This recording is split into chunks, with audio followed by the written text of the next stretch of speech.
भारत माता की, भारत माता की। કેમ આ તિરંગા બધા નીચે આવી ગયા? भारत माता की, भारत माता की, भारत माता की। मंच पर विराजमान गुजरात के गवर्नर आचार्य देवव्रत जी, यहां के लोकप्रिय मुख्यमंत्री श्रीमान भूपेंद्र भाई पटेल, केंद्र में मंत्रिमंडल के मेरे सहयोगी मनोहर लाल जी, सीआर पाटिल जी, गुजरात सरकार के अन्य मंत्रीगण, सांसदगण, विधायकगण और गुजरात के कोने कोने से यहां उपस्थित मेरे प्यारे भाई और बहनों,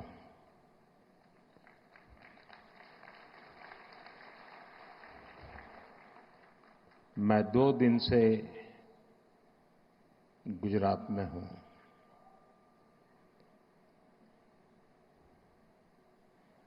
कल मुझे वडोदरा, दाहोद, भूज, अहमदाबाद और आज सुबह सुबह गांधीनगर, मैं जहां जहां गया ऐसा लग रहा है देशभक्ति का ज्वार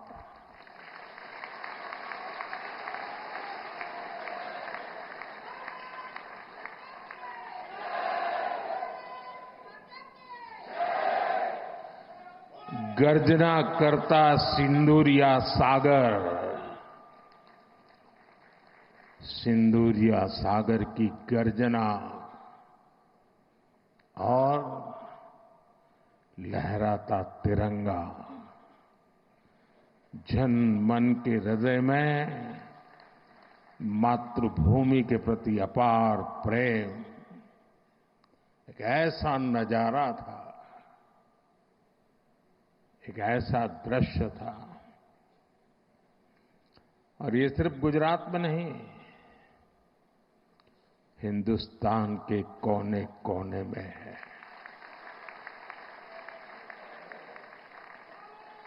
हर हिंदुस्तानी के दिल में है।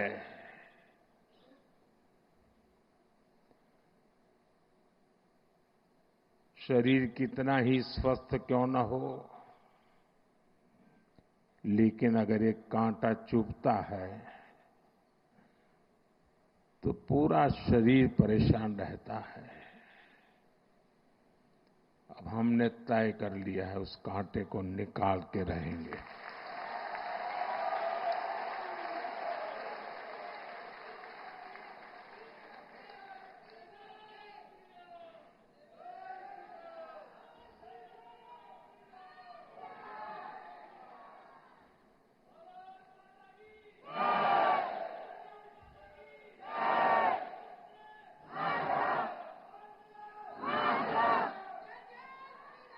साथियों,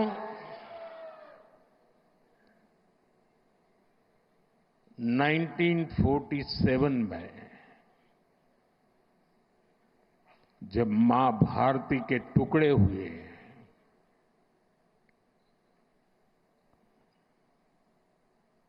कटनी चाहिए थी तो जंजीरें, लेकिन काट दी गई भुजाएं।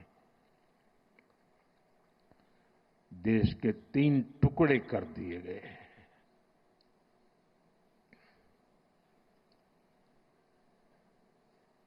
और उसी रात पहला आतंकवादी हमला कश्मीर की धरती पर हुआ।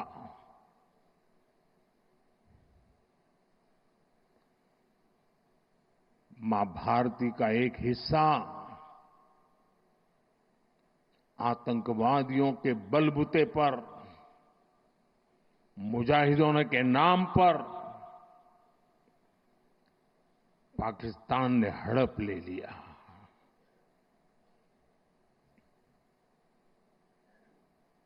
अगर उसी दिन इन मुजाहिदों को मौत के घाट उतार दिया गया होता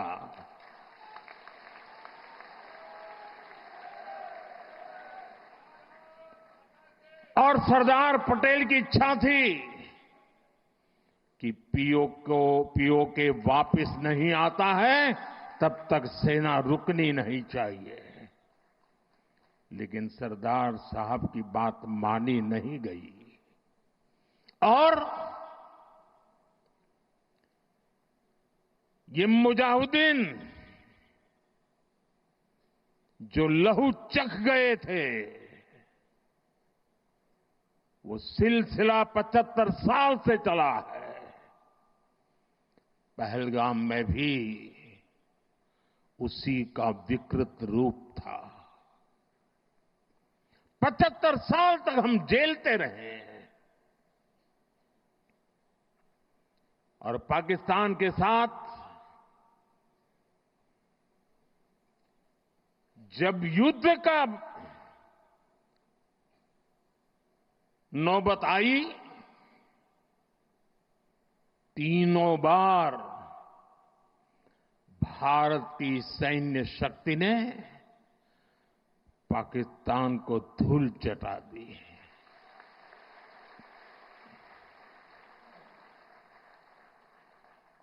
और पाकिस्तान समझ गया कि लड़ाई में वो भारत से जीत नहीं सकते हैं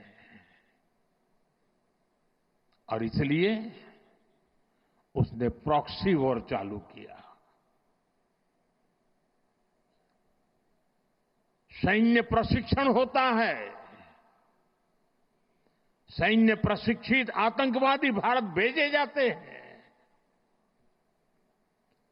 और निर्दोष निहत्थे लोग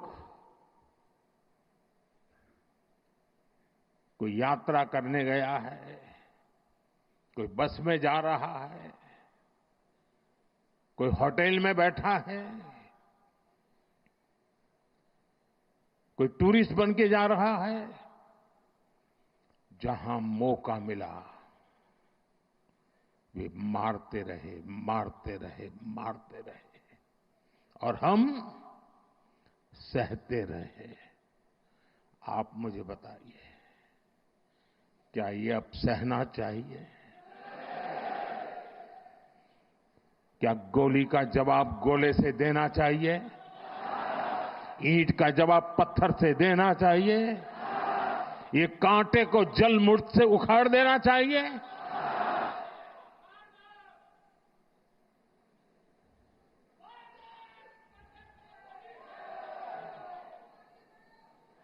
साथियों, ये देश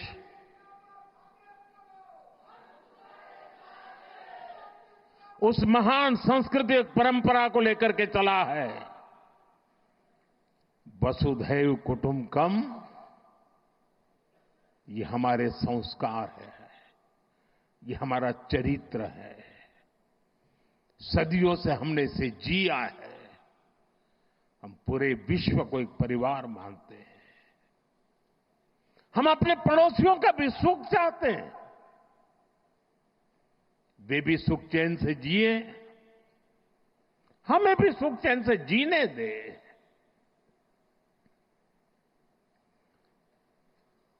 ये हमारा हजारों साल से चिंतन रहा है।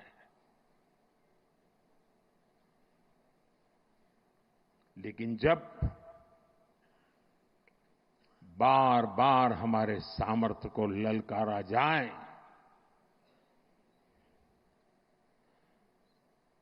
तो ये देश वीरों की भी भूमि है।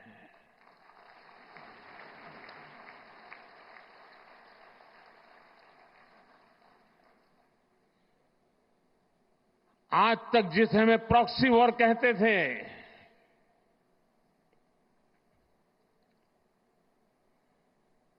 6 मई के बाद जो दृश्य देखे गए उसके बाद हम इसे प्रॉक्सी वॉर कहने की गलती नहीं कर सकते हैं। और इसका कारण है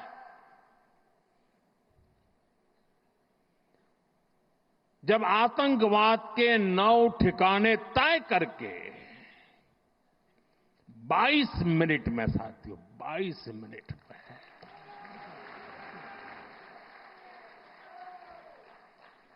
उनको ध्वस्त कर दिया। और इस बार तो सब कैमरा के सामने की सारी व्यवस्था रखी थी ताकि हमारे घर में कोई सबूत न मांगे। अब हमें सबूत नहीं देना पड़ रहा है, वो ऊपर वाला दे रहा है।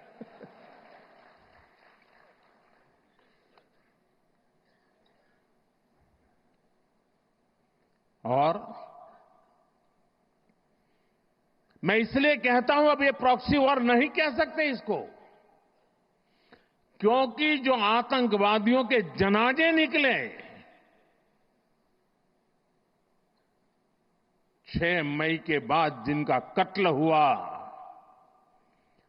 उस जनाजे को स्टेट ऑनर दिया गया पाकिस्तान में।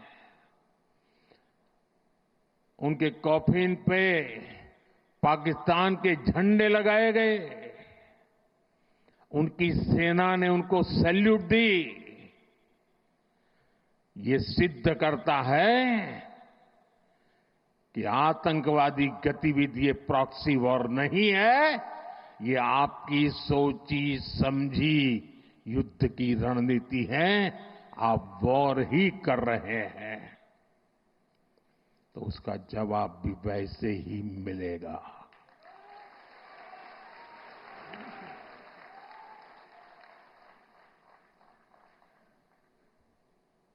हम अपने काम में लगे थे, प्रगति के राह पे चले थे।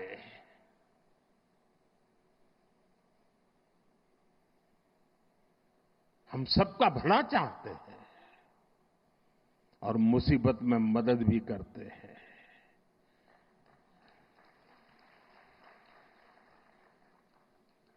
लेकिन बदले में खून की नदियां बहती है।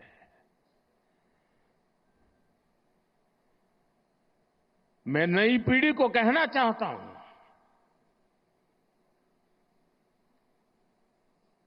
देश को कैसे बर्बाद किया गया है। 1960 में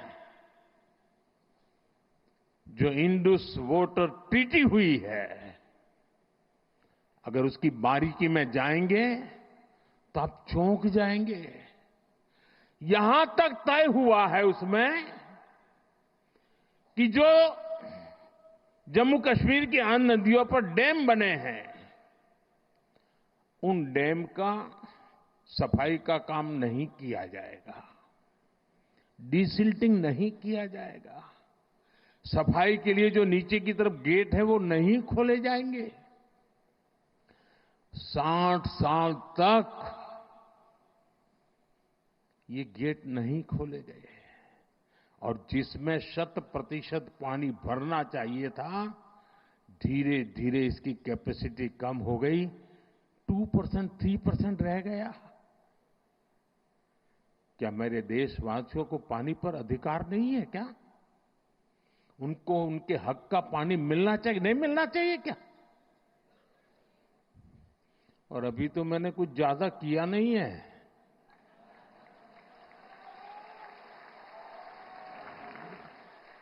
अभी तो हमने कहा है कि हमने इसको एबेंस में रखा है, वहां पसीना छूट रहा है।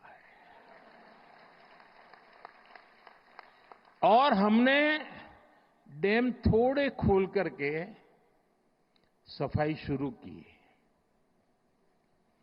जो कूड़ा कचरा था वो निकाल रहे हैं। इतने से वहां फ्लड आ जाता है। साथियों, हम किसी से दुश्मनी नहीं चाहते हैं। हम सुख चैन की जिंदगी जीना चाहते हैं। हम प्रगति भी इसलिए करना चाहते हैं कि विश्व की भलाई में हम भी कुछ योगदान कर सके।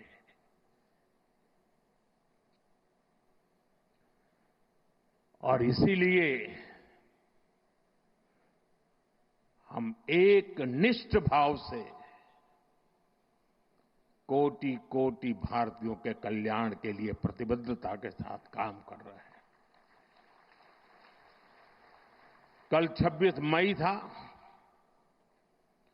2014 में 26 मई मुझे पहली बार देश के प्रधानमंत्री के रूप में शपथ लेने का अवसर मिला। और तब भारत की इकोनॉमी दुनिया में 11 नंबर पर थे। हमने कोरोना से लड़ाई लड़ी, हमने पड़ोसियों से भी मुसीबतें झेली, हमने प्राकृतिक आपदा भी झेली। इन सब के बावजूद भी इतने कम समय में हम 11 नंबर की इकोनॉमी से 4 नंबर की इकोनॉमी पहुंच गए।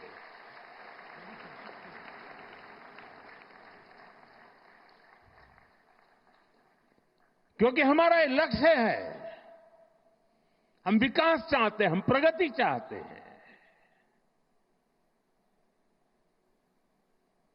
और एक के बाद योजनाएं। और साथियों, मैं गुजरात का ऋणी हूं। इस मिट्टी ने मुझे बड़ा किया है।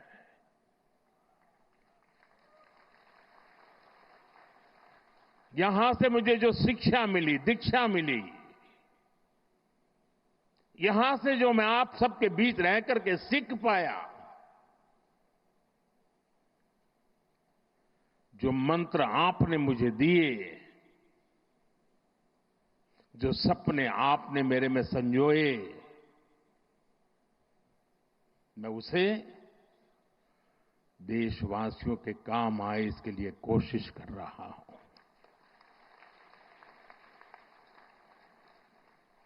मुझे खुशी है कि आज गुजरात सरकार ने शहरी विकास वर्ष 2005 में इस कार्यक्रम को किया था, 20 वर्ष मनाने का।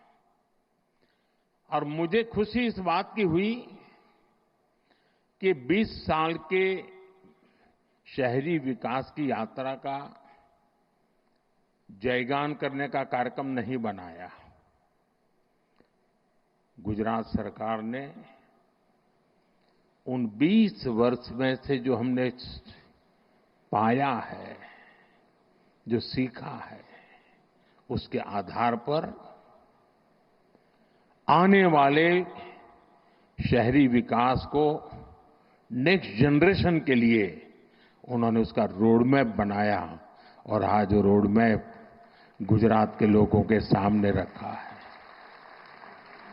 मैं इसके लिए गुजरात सरकार को, मुख्यमंत्री जी को, उनकी टीम को हृदय से बहुत बहुत बधाई देता हूं।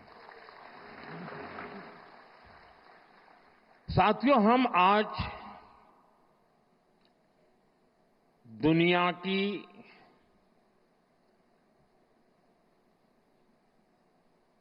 चौथी इकोनॉमी बने हैं। किसी को भी संतोष होगा कि अब जापान को भी पीछे छोड़ करके हम आगे निकल गए। और मुझे याद है, हम जब 6 से 5 बने थे तब देश में और ही उमंग था, बड़ा उत्साह था, खास करके नौजवानों में।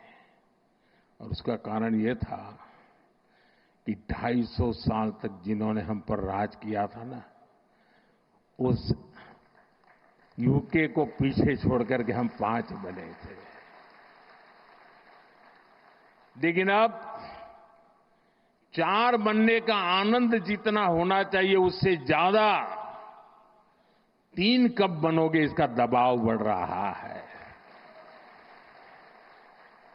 अब देश इंतजार करने को तैयार नहीं है, और अगर किसी ने इंतजार करने के लिए कहा तो पीछे से नारा आता है, मोदी है तो मुमकिन है।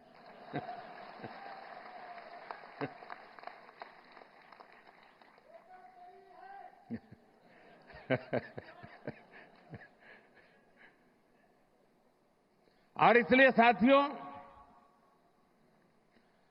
एक तो हमारा लक्ष्य है 2047 हिंदुस्तान विकसित होना ही चाहिए, नो कॉम्प्रोमाइज। आजादी के 100 साल हम ऐसे ही नहीं बिताएंगे।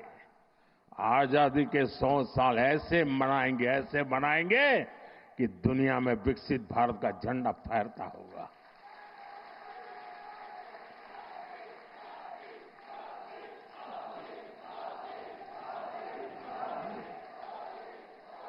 अब कल्पना कीजिए,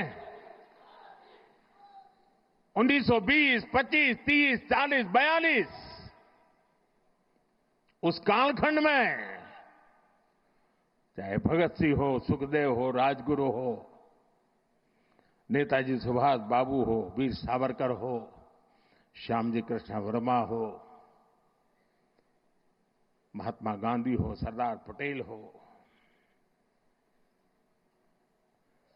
इन सब ने जो भाव पैदा किया था और देश के जन मन में आजादी की ललक न होती, आजादी के लिए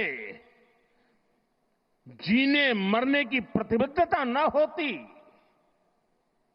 आजादी के लिए सहन करने की इच्छा शक्ति न होती, तो शायद 1947 में आजादी नहीं मिलती। ये इसलिए मिली कि उस समय जो 25-30 करोड़ आबादी थी, वे बलिदान के लिए तैयार हो चुकी थी। अगर 25-30 करोड़ लोग संकल्पबद्ध होकर के 20 साल 25 साल के भीतर भीतर अंग्रेजों को यहां से निकाल सकते हैं, तो आने वाले 25 साल में 140 करोड़ लोग विकसित भारत बना भी सकते हैं दोस्तों।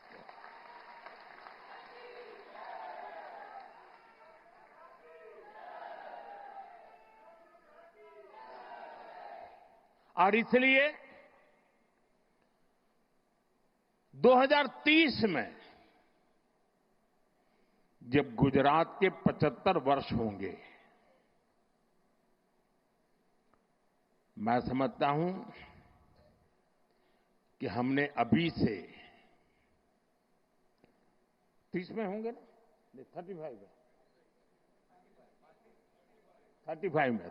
में जब गुजरात के 75 वर्ष होंगे, हमने अभी से नेक्स्ट 10 ईयर का पहले एक प्लान बनाना चाहिए कि जब गुजरात के 75 होंगे तब गुजरात यहां पहुंचेगा, उद्योग में यहां होगा, खेती में यहां होगा, शिक्षा में यहां होगा, खेलकूद में यहां होगा।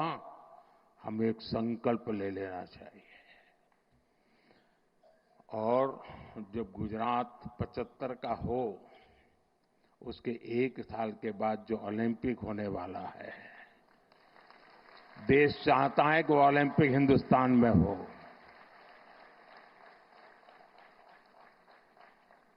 और इसलिए साथियों, जिस प्रकार से हमारा ये एक लक्ष्य है कि हम जब गुजरात के 75 साल हो जाए, और आप देखिए जब गुजरात बना उस समय के अखबार निकाल दीजिए, उस समय की चर्चाएं निकालिए, क्या चर्चा होती थी कि गुजरात महाराष्ट्र से अलग होकर क्या करेगा, गुजरात के पास क्या है, समंदर है, खारा पाट है, इधर रेगिस्तान है, उधर पाकिस्तान है, क्या करेगा, गुजरात के पास कोई मिनरल्स नहीं, गुजरात कैसे प्रगति करेगा, ये ट्रेडर हैं सारे, इधर से माल लेते हैं, उधर बेचते हैं, बीच में दलाली से रोजी रोटी कमा करके गुजारा करते। क्या करेंगे? ऐसी चर्चा थी।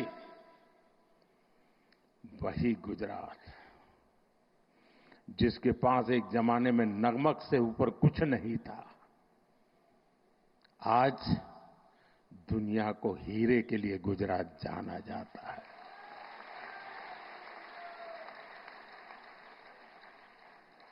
कहां नमक, कहां हीरे, ये यात्रा हमने काटी है। और इसके पीछे सुविचारित रूप से प्रयास हुआ है, योजनाबद्ध तरीके से कदम उठाए हैं। हमारे यहां आमतौर पर गवर्नेंस के मॉडल की चर्चा होती है कि सरकार में साइलोज ये सबसे बड़ा संकट है। एक डिपार्टमेंट दूसरे से बात नहीं करता है, एक टेबल वाला दूसरे टेबल वाले से बात नहीं करता है, ऐसी चर्चा होती है। कुछ मात्रा में सही भी होगा, लेकिन उसका कोई सॉल्यूशन है क्या? मैं आज आपको बैकग्राउंड बताता हूं। ये शहरी विकास वर्ष अकेला नहीं, हमने उस समय हर वर्ष को किसी न किसी एक विशेष काम के लिए डेडिकेट करते थे। जैसे 2005 में शहरी विकास वर्ष मना गया। एक साल ऐसा था जब हमने कन्या शिक्षा के लिए डेडिकेट किया था। एक वर्ष ऐसा था जो हमने पूरा टूरिज्म के लिए डेडिकेट किया था। इसका मतलब ये नहीं कि बाकी सब काम बंद करते थे, लेकिन सरकार के सभी विभागों को उस वर्ष अगर फॉरेस्ट डिपार्टमेंट है तो उसको भी अर्बन डेवलपमेंट में वो कंट्रीब्यूट क्या कर सकता है, हेल्थ विभाग है तो अर्बन डेवलपमेंट ईयर में कंट्रीब्यूट क्या कर सकता है, जल संरक्षण मंत्रालय है तो वो अर्बन डेवलपमेंट में क्या कंट्रीब्यूट कर सकता है, टूरिज्म डिपार्टमेंट है तो वो अर्बन डेवलपमेंट में क्या कंट्रीब्यूट कर सकता है। यानी एक प्रकार से whole of the government approach, इस भूमिका से ये वर्ष मना। और आपको याद होगा जब हमने टूरिज्म ईयर बनाया तो पूरे राज्य में, उसके पहले गुजरात में टूरिज्म की कल्पना ही कोई नहीं कर सकता, विशेष प्रयास किया गया। उसी समय एड कैंपेन चलाया, कुछ दिन को गुजारो गुजरात में। एक एक चीज उसमें से निकली, उसी में से रणोत्सव निकला, उसी में से स्टैच्यू ऑफ यूनिटी बना, उसी में से आज सोमनाथ का विकास हो रहा है, गिर का विकास हो रहा है, अंबाजी का विकास हो रहा है, एडवेंचर स्पोर्ट्स आ रही हैं, यानी एक के बाद एक चीजें डेवलप होने लगी। वैसे ही जब अर्बन डेवलपमेंट ईयर बनाया, और मुझे याद है मैं राजनीति में नया नया आया था और कुछ समय के बाद हम अहमदाबाद म्युनिसिपल कॉरपोरेशन सबसे पहले जीते। तब तक हमारे पास एक राजकोट म्युनिसिपैलिटी हुआ करती थी, तब वो कॉरपोरेशन नहीं थी। और हमारे एक प्रहलाद भाई पटेल थे, पार्टी के बड़े वरिष्ठ नेता थे, बहुत ही इनोवेटिव थे, नई नई चीजें सोचना उनका स्वभाव था। मैं नया राजनीति में आया था तो प्रहलाद भाई एक दिन आए मिलने के लिए। उन्होंने कहा ये हमें जरा, उस समय चिमन भाई पटेल की सरकार थी, तो हमने चिमन भाई और भाजपा के लोग छोटे पार्टनर थे, तो हमने चिमन भाई को मिलकर के समझाना चाहिए कि ये जो लाल बस अहमदाबाद की है उसको जरा अहमदाबाद के बाहर जाने दिया जाए। तो उन्होंने मुझे समझाया। फिर मैं और प्रहलाद भाई चिमन भाई को मिलने गए, हमने बहुत माथापच्ची की। हमने कहा ये सोचने जैसा है कि ये लाल बस अहमदाबाद के बाहर गोरा, गुमा, लांभा, उधर नरोडा की तरफ आगे, दहगाम की तरफ, इधर कलोल की तरफ आगे, उधर साणंद की तरफ आगे, उसको जाने देना चाहिए, ट्रांसपोर्टेशन का विस्तार करना चाहिए। तो सरकार के जैसे सचिवों का स्वभाव रहता है, यहां बैठे हैं सारे, उस समय वाले तो रिटायर हो गए, एक बार एक कांग्रेसी नेता को पूछा गया था कि देश की समस्याओं का समाधान करना है तो 2 वाक्य में बताइए। कांग्रेस के एक नेता ने जवाब दिया था, वो मुझे आज भी अच्छा लगता है। ये कोई 40 साल पहले की बात है। उन्होंने कहा देश में 2 चीजें होनी चाहिए। एक, पॉलिटिशियंस ना कहना सीखे और ब्यूरोक्रेट हाँ कहना सीखे। तो बोले सारी समझ होगा, पॉलिटिशियन किसी को ढा नहीं कहता और ब्यूरोक्रेट किसी को हाँ नहीं कहता। तो उस समय चिमन भाई के पास गए तो उन्होंने पूछा सबसे, हम दोबारा गए, तीसरी बार गए, नहीं एसटी को नुकसान हो जाएगा, एसटी को कमाई बंद हो जाएगी, एसटी बंद पड़ जाएगी, एसटी घाटे में चल रही है, लाल बस वहां नहीं भेज सकते, मगर बहुत दिन चला। 3-4 महीने तक हमारी माथापच्ची चली। खैर हमारा दबाव इतना था कि आखिर लाल बस को लांबा गोरा गुमा ऐसा एक्सटेंशन मिला। उसका परिणाम है कि अहमदाबाद का विस्तार तेजी से उधर साणंद की तरफ हुआ, इधर देहकाम की तरफ हुआ, उधर कलोल की तरफ हुआ, उधर अहमदाबाद की तरफ हुआ। तो अहमदाबाद पर जो प्रेशर एकदम तेजी से बढ़ने वाला था, उसमें तेजी आए, बच गए। छोटी सी बात थी। तब जाकर के, मैं तो उस समय राजनीति में नया था, मुझे कोई ज्यादा इन चीजों को मैं जानता भी नहीं था, लेकिन तब समझ में आता था कि हम तत्कालीन लाभ से ऊपर उठ करके सचमुच में राज्य की और राज्य के लोगों की भलाई के लिए हिम्मत के साथ, लंबी सोच के साथ चलेंगे तो बहुत लाभ होगा। और मुझे याद है जब अर्बन डेवलपमेंट ईयर मनाया तो पहला काम आया ये एंक्रोचमेंट हटाने का। अब जब एंक्रोचमेंट हटाने की बात आती तो सबसे पहले रुकावट बनता है पॉलिटिकल आदमी, किसी भी दल का, वो आके खड़ा हो जाता है क्योंकि उसका लगता है मेरे वोटर है, तुम तोड़ रहे हो।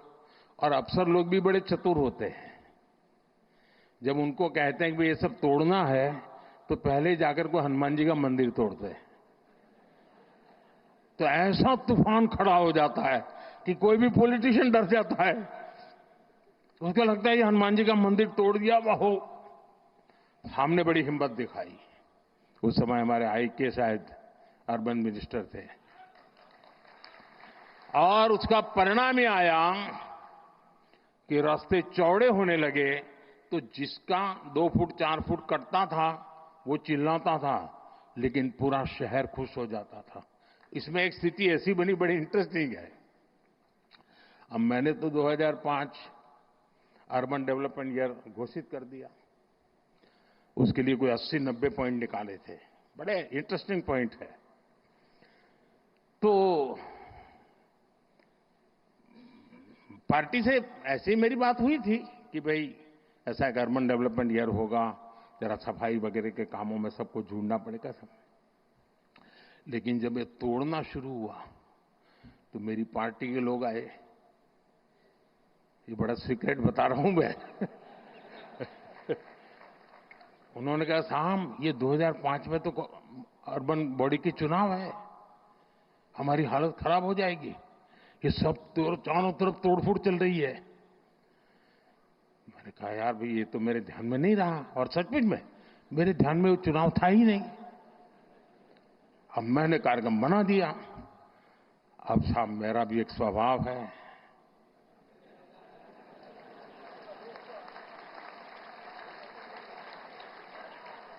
हम तो बचपन से पढ़ते आए हैं डगलू भरू के ना हटबू।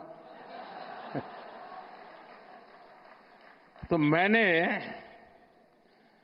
कहा देखिए भाई आपकी चिंता सही है, लेकिन अब पीछे नहीं हट सकते। अब तो ये अर्बन डेवलपमेंट ईयर ये होगा, हार जाएंगे चुनाव क्या है, जो भी होगा। हम किसी का बुरा करना नहीं चाहते, लेकिन गुजरात में शहरों का रूप रंग बदलना बहुत जरूरी है। साथियों हम लोग लगे रहे, काफी विरोध भी हुआ, काफी आंदोलन हुए, बहुत परेशानी हुई, यहां मीडिया वालों को भी बड़ा मजा आ गया कि मोदी अब शिकार आ गया हाथ में, तो वो भी बड़ी तुरी ताकत से लग गए थे। और उसके बाद जब चुनाव हुआ, देखिए मैं राजनेताओं को कहता हूं, मैं देश भर के राजनेता मुझे सुनते हैं तो देखना कहना था, अगर आपने सदनिष्ठा से, ईमानदारी से लोगों की भलाई के लिए निर्णय करते हैं, तत्कालीन भले बुरा लगे, लोग साथ चलते हैं। और उस समय जो चुनाव हुआ, 90% विक्ट्री बीजेपी की हुई थी, 90%।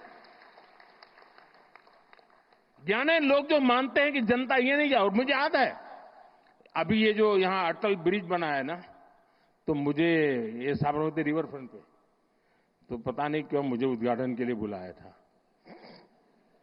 कई कार्यक्रम थे तो मैंने कहा चलो भी हम भी देखने जाते, तो मैं जरा वो अटल ब्रिज पर टहलने गया, तो वहां मैंने देखा कुछ लोगों ने पान की पिचकारियां लगाई थी। अभी तो उद्घाटन होना था, लेकिन कार्यक्रम हो गया था। तो मेरा दिमाग, मैंने कहा इस पर टिकट लगाओ। तो ये सारे लोग आ गए, साहब चुनाव है, उसके बाद चुनाव था, मुझे टिकट नहीं लगा सकते। मैंने कहा टिकट लगाओ वरना ये तुम्हारा अटल ब्रिज बेकार हो जाएगा। फिर मैं दिल्ली गया, मैंने दूसरे दिन फोन करके पूछा, मैंने कहा क्या हुआ टिकट लगाने का? एक दिन भी बिना टिकट नहीं चलना चाहिए। साथियों, खैर मेरा मान सम्मान रखते हैं सब लोग, आखिरकार हमारे लोगों ने ब्रिज पर टिकट लगा दिया। आज टिकट भी हुआ, चुनाव भी जीते दोस्तों, और वो अटल ब्रिज चल रहा है। मैंने कांकरिया का पुनर्निर्माण का कार्यक्रम लिया, उसको टिकट लगाया, तो कांग्रेस ने बड़ा आंदोलन किया, कोर्ट में चले गए। लेकिन वो छोटा सा प्रयास पूरे कांकरिया को बचा के रखा हुआ है, और आज समाज का हर वर्ग बड़े सुख चैन से वहां जाता है। कभी कभी राजनेताओं को बहुत छोटी चीजें डर जाते हैं। समाज विरोधी नहीं होता है, उसको समझाना होता है, वो सहयोग करता है और अच्छे परिणाम भी मिलते हैं। देखिए शहरी विकास की एक एक चीज इतनी बारीकी से बनाई गई, और उसी का परिणाम था। और मैं आपको बताता हूं, ये जो अब मुझ पर दबाव बढ़ने वाला है, वो ऑलरेडी शुरू हो गया कि मोदी ठीक है 4 नंबर तो पहुंच गए, बताओ 3 कब पहुंचोगे? इसकी एक जड़ी बूटी आपके पास है। अब जो हमारे ग्रोथ सेंटर हैं, वो अर्बन एरियाज हैं। हमें अर्बन बॉडीज को इकोनॉमी के ग्रोथ सेंटर बनाने का प्लान करना होगा।